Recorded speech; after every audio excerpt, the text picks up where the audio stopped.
The nickname stopped altogether. No one called him anything. There was no need. I sometimes try calling him the old way. Han Manu. This life full of misery, as the lyrics say. Then I start wondering if this miserable life has any meaning. I don't mean life in an abstract or general sense, but the life of an actual person. Did the pages of his life hold any meaning? Probably not.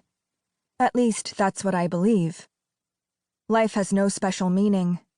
Not his, not my sister's, not even mine. Even if you try desperately to find it, to contrive some kind of meaning, what's not there isn't there.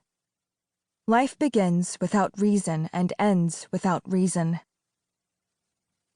The detective told the boy to listen carefully. This was different from last time. He needed to think carefully before answering. If not, things wouldn't go well for him. The detective's face was curiously blank. Though the boy wasn't the brightest kid on the block, he could sense the older man had become more frightening than he'd been at the initial questioning. He seethed with something, and anyone seething like that was to be feared. Let's start by reviewing your statement from last time. On June 30th, 2002, around 1800. The detective said, punctuating his words by pressing the tip of his ballpoint pen carefully on the table. That is, around 6 o'clock in the afternoon. You were on your scooter on your way to a chicken delivery when you passed a car being driven by Shin Jeongjun. Correct? No. No? The detective's gaze skimmed the document and shot back up. Well, that's what your statement says. I wasn't on my way to a delivery. I was on my way back. An inconsequential detail. The detective looked down once more. Then why does it say here you were going to a delivery? Fine, whatever. So you were on your way back when you passed a car that Shin Jeongjun was driving? Correct? Yes. What kind of car did you say it was? Pardon me? The car model. He was sure the boy was just pretending not to understand. What kind of car was he driving?